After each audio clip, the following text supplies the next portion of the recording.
আজ আমরা কুরবানি ঈদের গরুর জন্য ঘাস কাটতে যাইয়া খুব বেশি পরিমাণ বৃষ্টি আইসা পড়ে। তারপরে এক পর্যায়ে বৃষ্টিতে ভিজিয়ে আমরা ঘাস কেটে নেই। তারপরে আমরা পুষ্কুনিতে গোসল করি এবং কি ঘাসটি দ্রুত করি। গোসল করতে সময় অনেক মজা করি। এরা আমার স্বাস্থ্য ভাই ঈদ দেখিয়া শহর থেকে এসেছে, শহর থেকে গ্রামে এসে তো কি খুশি পানি পাইয়া। একটা কথা আছে না যে বান্দা গরু সালাত পড়লে কি না করে। হেরা ছোট হইলো, হেরার সাথে আমার খুব মজা হয়। নবীজি যেমন বলেছেন জিলহজ মাসের 1 তারিখ থেকে 9 তারিখ পর্যন্ত সবচেয়ে উত্তম। আমার ব্যক্তিগতভাবেও এই দিনটি আমার খুব মজা হয়, কারণ হেরা শহর থেকে আসে। তারপরে ঈদের আগের মুহূর্তটা খুব মজা হয়। তো গাইস, আমি একটা পরিকল্পনা করছি যে আমি ব্লগ করি, আপনারা কি লাভ, আপনারা যতজনে দেখেন আপনারা কি লাভ। আমি একটা পরিকল্পনা করছি, আমার প্রত্যেকটা ব্লগে আমি একটু একটু ইসলাম শিখাবো, ইসলাম নিয়ে একটু জানাইবো, আমার নিজ ক্ষুদ্র জ্ঞানেতে আমি যাই পারি।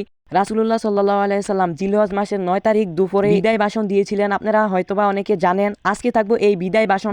যারাই আমার ব্লগ দেখতেছেন তারা খুব মনোযোগ দিয়ে শুনবেন আমার আহ্বান। আজকের ব্লগটা হবে 2টা পয়েন্ট নিয়ে। 1 নম্বর পয়েন্টটা হচ্ছে আমার ব্লগ, 2 নম্বর পয়েন্টটা হচ্ছে নবীজির শেষ বিদায় ভাষণ নিয়ে।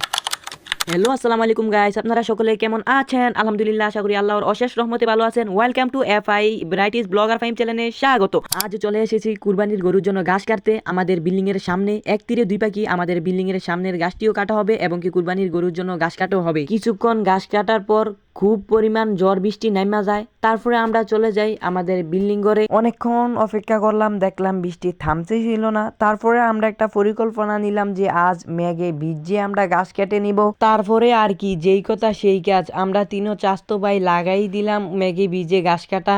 তারপরে এখান থেকে ঘাস কেটে ব্যাগ পুরে নাই। তারপরে আমরা পাত্রে যাই আবার কিছুক্ষণ কাটলাম। তারপরে পাত্রে যাই কিছুক্ষণ কাটার পর তারপরে আমরা সবথেকে ভালো লাগার জিনিসটা যেটা এটা হচ্ছে আমরা পুষ্কুনিতে গোসল করলাম, ঘাসটি ধুইলাম খুব মজা করে। তারপরে পুষ্কুনিতে গোসল করলাম, এই জায়গাটা সবচেয়ে ভালো লাগার দিক ছিল।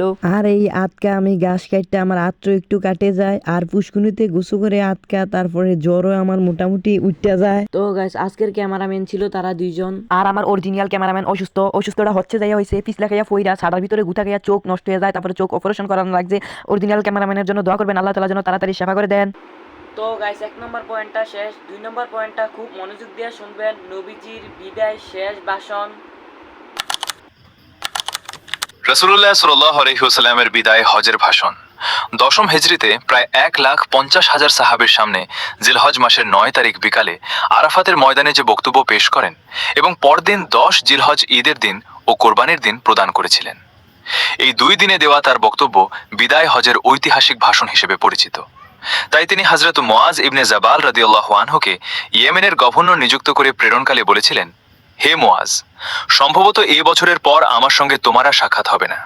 হয়তো তুমি আমার মসজিদ ও আমার কবরের পাশ দিয়ে গমন করবে। আমাদের প্রিয় নবী হযরত মুহাম্মদ সাল্লাল্লাহু আলাইহি ওয়াসাল্লামের ঐতিহাসিক বিদায় হজের ভাষণ। 1। হে আমার উম্মাহ, আমার কথাগুলো গভীর মনোযোগ দিয়ে শোনো। আমি জানি না এবারের পর তোমাদের সঙ্গে এ জায়গায় আর একত্র হতে পারবো কিনা। 2। হে মানব মণ্ডলী, স্মরণ রাখো যে তোমাদের আল্লাহ এক, তার কোনো শরিক নেই।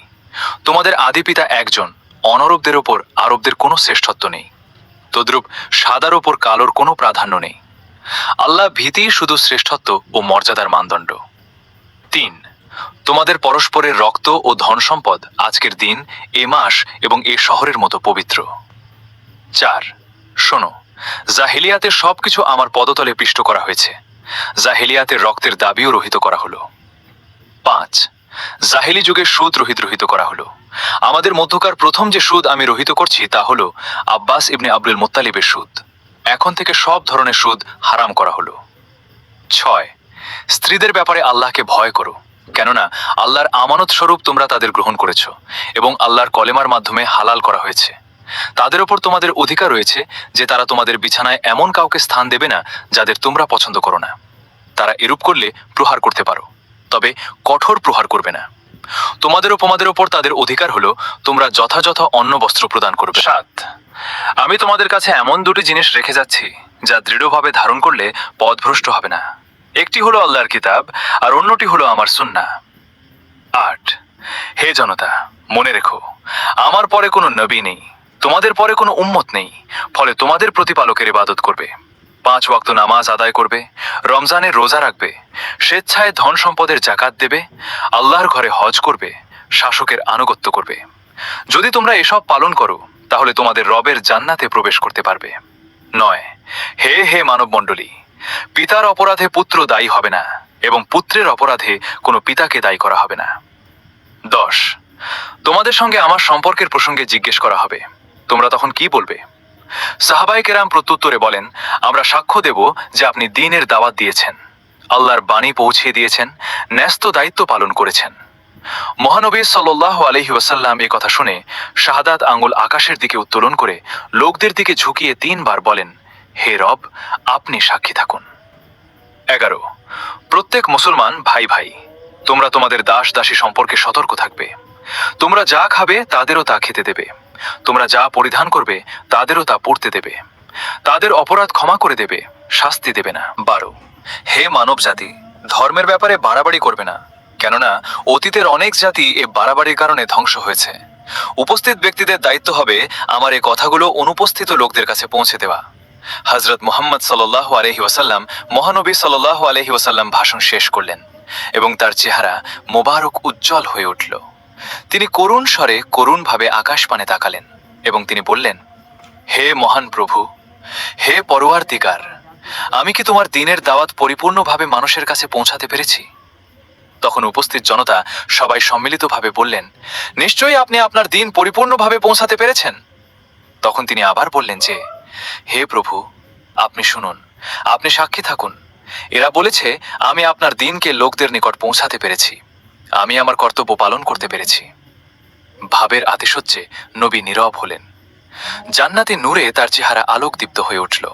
এই মুহূর্তে কোরআনের শেষ আয়াতটি নাজিল হয়, আজকের এই দিনে তোমাদের দ্বীনকে পূর্ণ করে দিলাম, তোমাদের ওপর আমার নিয়ামত পূর্ণ করে দিলাম, ইসলামকেই তোমাদের ওপর দ্বীন হিসেবে মনোনীত করলাম।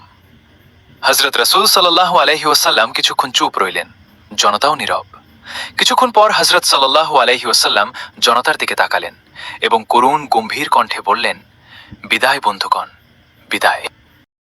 তো বন্ধুরা, আমিও বিদায়, দেখা হচ্ছে নেক্সট ব্লগে। সবাই এ পর্যন্ত ভালো থাকবেন, সুস্থ থাকবেন, আল্লাহ হাফেজ।